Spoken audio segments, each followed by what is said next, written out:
Guess who got to first assist today? Oh my gosh, it's crazy.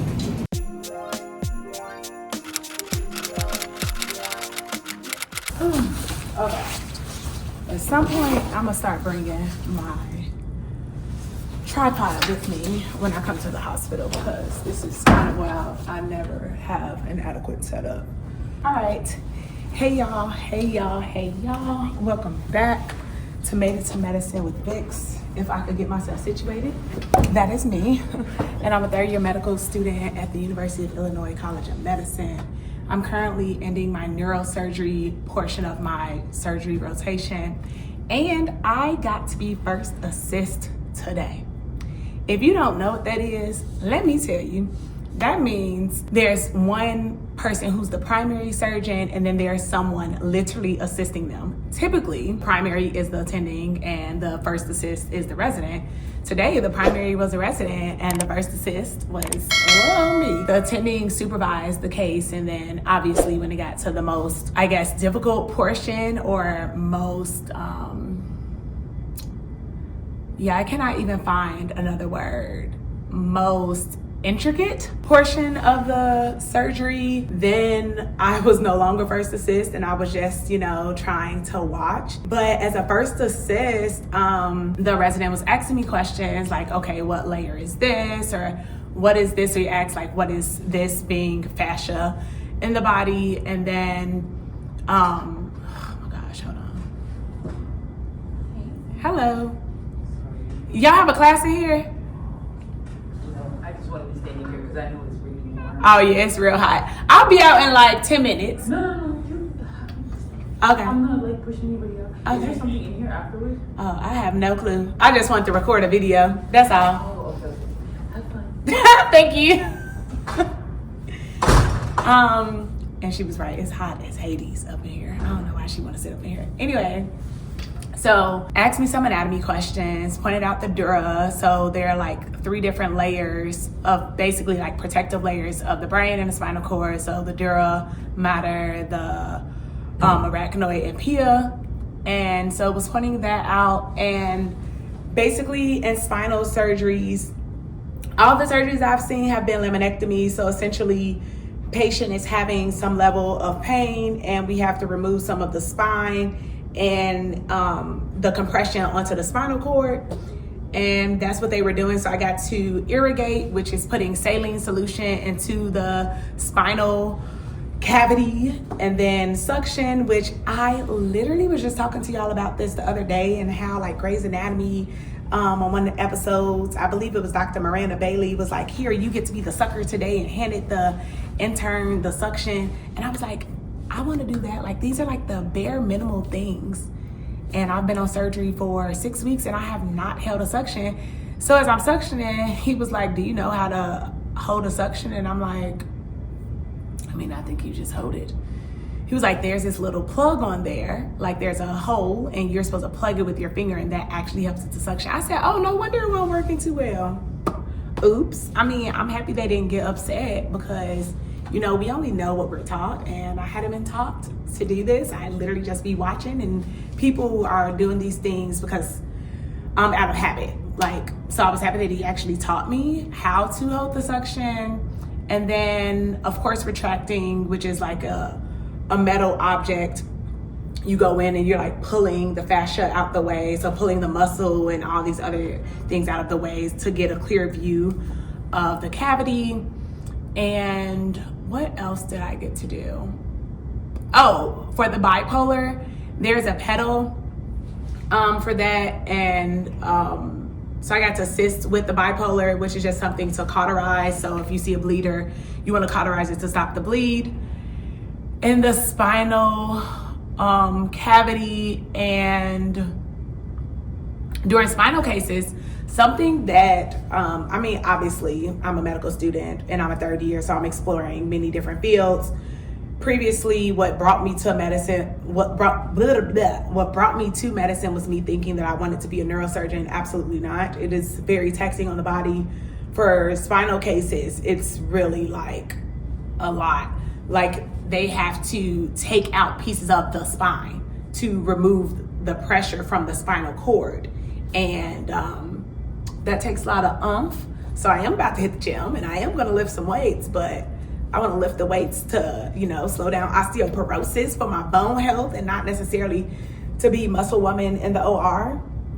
And something else, they do constant x-rays throughout the case. So if you've ever gotten an x-ray before, you know that they put this lead covering on you because of the x-rays, can be harmful to the body, and especially as someone who has reproductive organs like a uterus, it could be harmful there.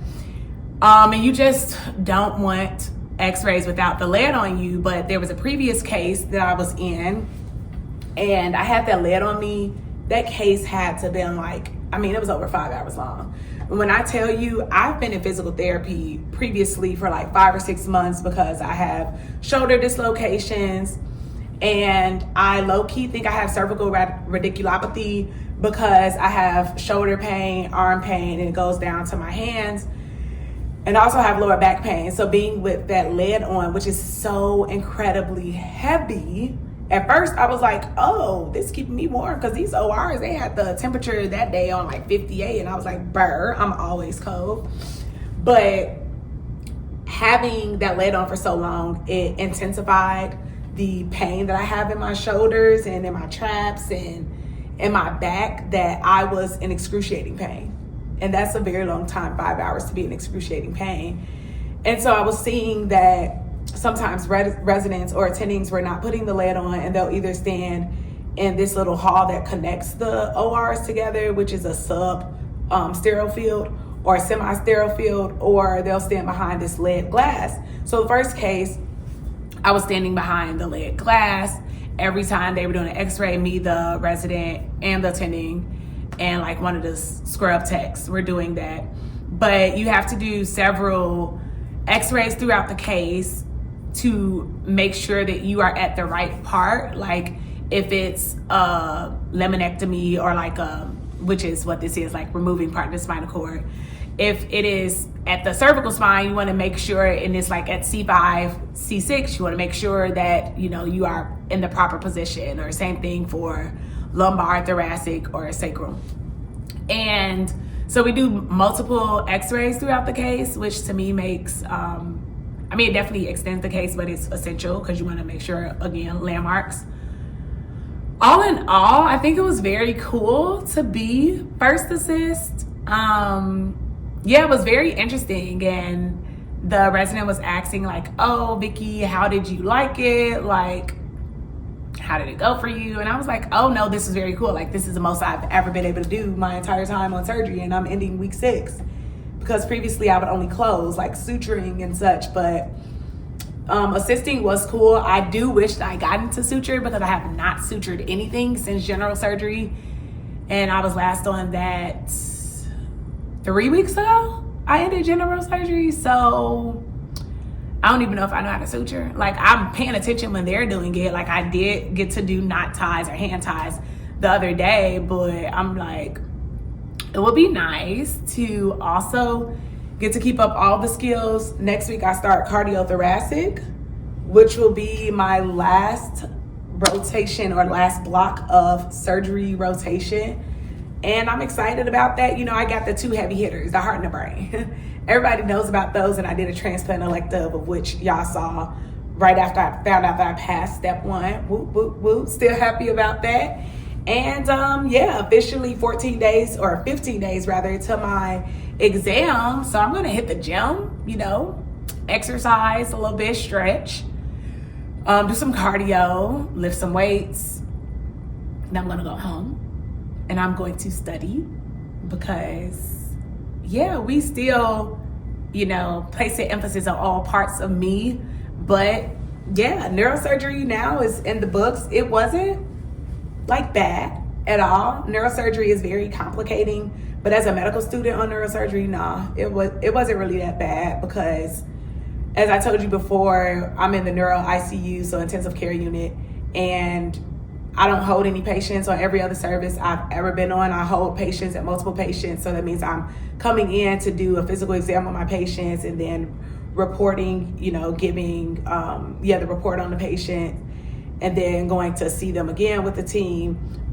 As a student, I don't do that, so I just watch. I listen to the residents give the report, and the chief resident asks the questions, and then go physically on rounds where they do the physical exam in front of the chief resident. And then we all just kind of disperse to the OR. Surgery at my school, people aren't going to tell you what cases to go to. You choose what you want to see, so you really get to take ownership over your education, which I really admire, because there are just certain things that I'm not interested in and I really don't need to be as involved in. And so I enjoy this part. We'll see how cardiothoracic goes. I was talking to one of my classmates who's currently on it, and they said that they barely have any cases at all. So I'm just like, well, good thing that is the last thing that I'm doing right before my exam, so maybe I'll have more time to study. Yeah. Let me know what else y'all want to know about like medical school and how third year is going. I am not telling you what field or specialty I will be applying next year. I have some ideas, but I will tell you it's not general surgery. It's not neurosurgery. It's not cardiothoracic surgery. I came in and say orthopedic surgery. It's not that. And then I switched to saying otolaryngology, which is ENT. It's not that either. There are just so many physical demands that I was unaware of for surgery, and I just kept trying to look past the residency and saying, well, as attending, you don't have to do these things. That's not true. Attending still do 24-hour calls. Attending still do call, period. And if they're on 24-hour call, they can be at home, but if there's an urgent case, they have to come in. I don't want that. I need a little bit more work-life balance for me. And yes, I also didn't think that surgeons physically saw patients. I thought they would just like do the surgery and then push them back to their main provider. That's not true, as you've seen with going to the neuro ICU.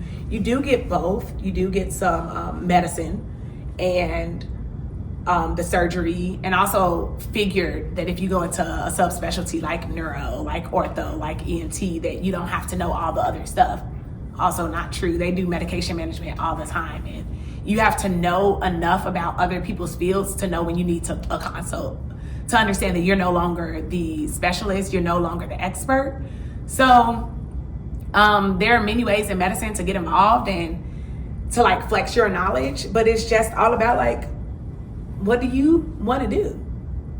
And I am almost certain of what I want to do. Tell me down in the comments, what field do you think I'm going to go into out of all the things I've told y'all that I like? Because at the end of each rotation, I say things that I like and things I don't like about the rotation. So obviously that's going to come up at some point for surgery. But what could you see me as? And what field of medicine? And it doesn't have to be the fields that I have done rotations on. There are other things like radiology, pathology, ophthalmology, which, by the way, I was a medical scribe and a tech in ophthalmology some years back. But yeah, let me wrap this up, because that's the second time somebody interrupted my video. Yeah, let me know what y'all think I'm gonna go into, and I'll catch y'all in the next video. Bye.